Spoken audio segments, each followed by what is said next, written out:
Sa kabila ng tagumpay sa mundo ng pageantry at showbiz, hindi maikakaila na ang love life ni Rabia Mateo ay laging napapansin ng publiko. Mula sa mga long-term partners hanggang sa mga dating link, maraming lalaki ang naging bahagi ng kanyang kwento sa pag-ibig. The Philippine Showbiz List presents Mga Lalaki sa Love Life ni Rabia Mateo. Neil Salvacion. Bago pa man siya sumikat, matagal nang nasa isang seryosong relasyon si Rabia sa nurse na si Neil Salvacion. Nagsimula bilang high school sweethearts, umabot ng halos 7 taon ang kanilang relasyon. Sa loob ng panahong iyon, naging tahimik ngunit matatag ang kanilang pagsasama. Madalas ding makita si Neil sa social media post ni Rabia. Kilala si Neil bilang supportive partner, lalo na noong tinatahak ni Rabia ang kanyang pageant journey. Sa katunayan, bago pa man siya sumali sa Miss Universe Philippines, nangako si Rabia na hindi niya iiwan si Neil kahit manalo siya ng corona. Sa kabila ng kanilang matatag na pundasyon, inamin ni Rabia na hindi na maayos ang kanilang relasyon bago pa man ang kanyang paglahok sa Miss Universe. Sinubukan nilang itago ito sa publiko upang maiwasan ang dagdag na pressure habang siya ay nasa kompetisyon. Noong 2021, nagsimulang mapansin ng publiko ang pagbabago kabilang ang pag-delete ng kanilang mga larawan sa social media at pag-unfollow sa isa't isa. Sa panahong ito, inilarawan ni Rabia ang kanilang sitwasyon bilang complicated, ngunit aminadong patuloy pa rin ang komunikasyon nila bilang magkaibigan. Hanggang sa noong June 2021, tuluyang kinumpirma ni Neil ang kanilang paghihiwalay. Ayon sa kanya, napag-usapan nila ang kanilang sitwasyon at pareho silang nagdesisyong mag-move forward. Lumipas ang taon bago tuluyang ibinahagi ni Rabia ang dahilan ng kanilang breakup. Sa isang panayam sa Fast Talk with Boy Abunda, inamin niyang nag-propose si Neil ngunit hindi siya handa. Ipinaliwanag ni Rabia na sa panahong iyon, si Neil ay handa nang mag-settle down, ngunit siya ay may mga pangarap pang gustong maabot, lalo na para sa kanyang pamilya. Bilang breadwinner, hindi niya kayang isantabi ang kanyang responsibilidad upang mag-asawa agad. Dagdag pa niya, hindi niya maibigay ang buong oras at atensyon sa relasyon dahil sa dami ng nangyayari sa kanyang buhay, lalo na matapos ang kanyang tagumpay sa pageantry. Hindi rin nawala ang kontrobersiya sa kanilang hiwalayan.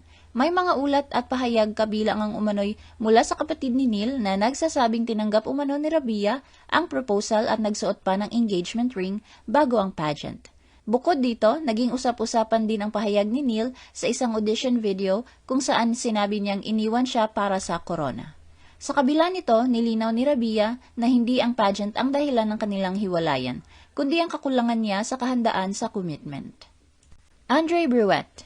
Sa kasagsagan ng relationship problem ni Rabia kay Neil noong 2021, pumasok sa eksena ang pangalan ng Pinoy Big Brother Season 8 4th Big Placer na si Andre Bruette. Nagsimula ang usap-usapan nang makitang magkasama ang dalawa sa Amerika matapos ang Miss Universe pageant. Nagbahagi si Andre ng mga larawan nila habang kumakain sa Beverly Hills at nagpost din si Rabia ng video kasama siya. Dahil dito at kasabay ng napapansing pagbura ni Neil ng kanilang mga larawan sa Instagram, lalong lumakas ang mga haka-haka na may problema na ang relasyon ni Rabia at Neil at may third party na sangkot kung saan tinukoy ng netizen si Andre. Agad namang nilinaw ni Andre na walang romantikong namamagitan sa kanila ni Rabia. Ayon sa kanya, nagkakilala sila dahil sa iisang management at sa Miss Universe-related work sa Miami. Ang kanilang pagkikita ay simpleng lunch out kasama ang mga kaibigan at wala itong ibang ibig sabihin. Maging si Rabia ay nagsalita rin upang linawin ang issue. Sa kanyang social media post, tinawag niya itong friend at workmate at iginiit na no malice ang kanilang pagkikita. Sa isang panayam, inamin pa niyang nahihiya siya kay Andre dahil nadadamay ito sa issue kahit ilang beses pa lamang silang nagkita. Sa katunayan, ayon sa kanya, 3 beses pa lamang niyang nakausap si Andre noong kumalat ang kanilang mga larawan. Jeric Gonzalez. Kumpara sa naunang relasyon, naging open book sa publiko ang tinakbo ng love life ni Rabia kay Jeric na nagsimula noong 2022 matapos silang maging close sa mga showbiz projects at public appearances. Kitang-kita rin sa mga behind-the-scenes videos at interviews kung saan natural ang kanilang interaction at tila komportable sila sa isa't isa. Sa mga sumunod na buwan at taon, may mga pagkakataon na nag-unfollowan sila sa Instagram at nagkaroon ng mga breakup rumors.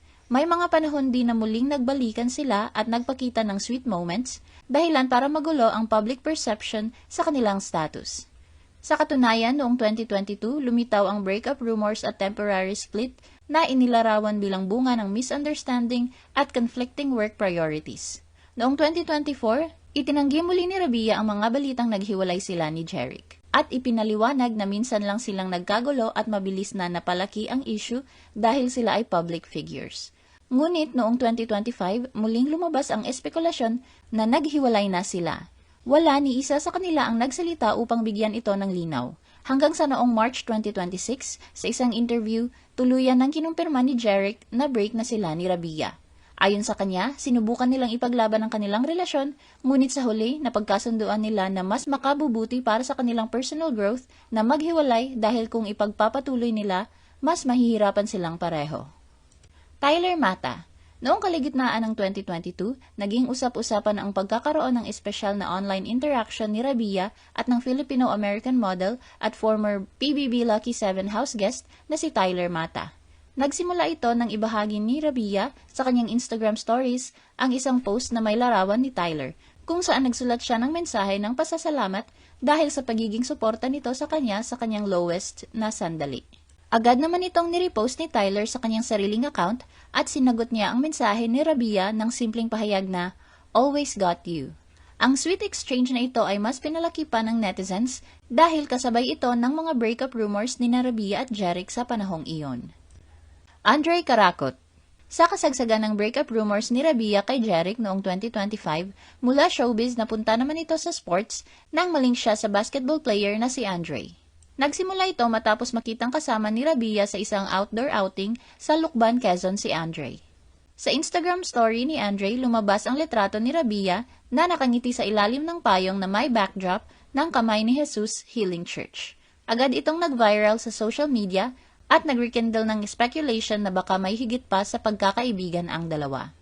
Bago pa ang Lucban outing, may mga ulat na pinaniniwala ang si Andre ang posibleng love interest ni Rabia. Ang kanilang mutual likes at comments sa Instagram ay lalong nagpatingkad ng usap-usapan sa publiko. Sa isang taping ng Family Feud, itinuro si Rabia sa screen ni Dingdong Dantes habang kasama si Andre at ang kanyang teammates. Nang tanungin si Andre kung sila na, ang sagot niya ay, "We're just friends," na nagdagdag ng curiosity sa publiko. Ang kanyang namumula at tila nagtatakang reaksyon ay lalo pang nagpatingkad sa speculation. Ang low-key approach ng dalawa, pati na ang teasing mula sa teammates ni Andre, ay lalong nagpainit sa buzz. Gayunpaman, nanatiling mahigpit sa privacy sina Rabia at Andre, kaya walang opisyal na pahayag tungkol sa status ng kanilang relasyon. Jake Cuenca. Ilang araw nang mainit na pinagpipiyastahan online ang kung ano nga ba ang namamagitan sa kanya at kay Jake Cuenca. Nagsimula ito nang makita sina Rabia at Jake na magkasama sa isang outdoor restaurant sa BGC sa Taguig. Kasunod nito, napansin ng marami sa social media ang isang flirty comment ni Jake sa isang Instagram post ni Rabia na heart eyes emoji. Agad namang nireplyan ni Rabia ng smiling face with halo emoji. Mas lalo pang lumakas ang hinala ng netizens sa posibleng relasyon ng dalawa nang mamataan muli sina Jake at Rabia na magkasamang dumalo sa birthday party ng kapuso child actress na si Sienna Stevens.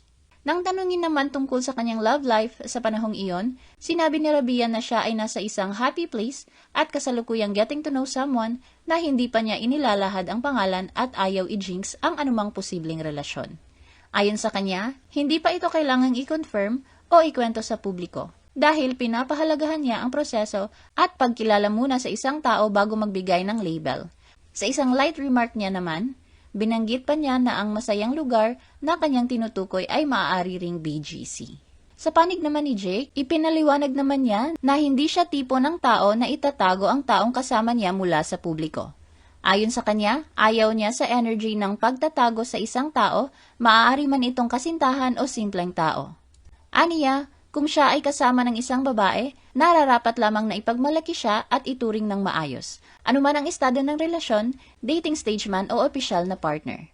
At kamakailan, batay sa mensaheng ipinadala ni Jake sa Showbiz Update vlog ni OG Diaz, nang matanong siya tungkol sa mga nagkalat na larawan at video nila ni Rabia, at kung may katotohanan bang sila ay nagkakamabutihan na. Walang pag-aalinlangang kinumpirma ito ni Jake. Sa kasalukuyan, aniya ay exclusively dating sila at binanggit na napapasaya siya ni Rabia. Ano ang masasabi mo sa video na ito? Mag-like o mag-react At huwag mahiyang mag-comment. For our YouTube viewers, huwag kalimutan mag-subscribe at i-hit ang notification button. At para sa aming Facebook viewers, mag-like at follow sa aming Facebook page para updated ka sa mga showbiz chika. Thanks for watching!